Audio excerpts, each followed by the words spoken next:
How to make Eggs Benedict. Oh, this is very delicious, and it has a lot of steps, but I'm going to walk you through it. First thing we're going to do is toast English muffins. We only need one. I'm going to eat the other one. And by the way, this goes very well with mimosas, which is champagne and orange juice. Now we're going to put some butter on there, and then right after that we're going to fry some Canadian bacon, and that's going to melt the butter for us. So there you have it. We're buttering it up. There's quite a few steps here, but you can get the hang of it, and it's really worth making Eggs Benedict. Here we go. Now we'll take a little bit of olive oil just to kind of make things really hot. I'm going to throw that Canadian bacon in there. It's going to sizzle. Flip it over 2 or 3 times and put it on top of the muffin. Let it begin melting that butter that you see there.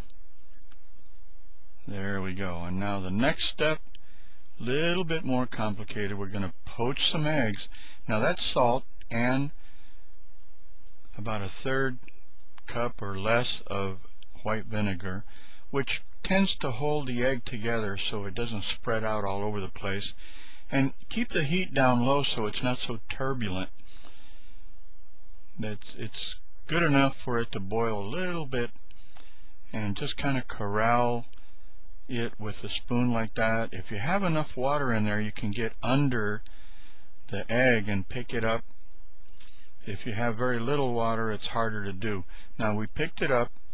We're putting it on top of the Canadian bacon. Now this is really the hardest one to do, is Hollandaise sauce. Now slice up the butter like that, 6 patties, which is half a stick of butter, and take your egg yolks and just do it with your hand like that. Don't use any gadgets. You can get around to doing it pretty quick that way.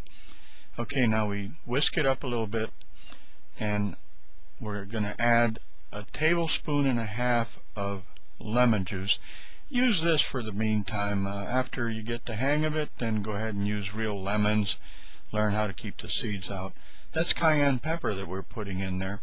Now we got the water up to a boil and turn the heat off. We put our 3 patties, just 3 patties to begin with, in there. We've got 3 patties left. Okay, the idea of the patties is to keep the egg cool so it doesn't cook on you and become scrambled eggs. You just keep adding a little patty like you see me do there, just to keep it cool. We got the heat turned off now. That's good enough. It's going to thicken, and then we're going to spoon it over the poached egg, and there you have it, Eggs Benedict. What a great taste that is. And with mimosas early in the morning, oh, that is lovely. Enjoy.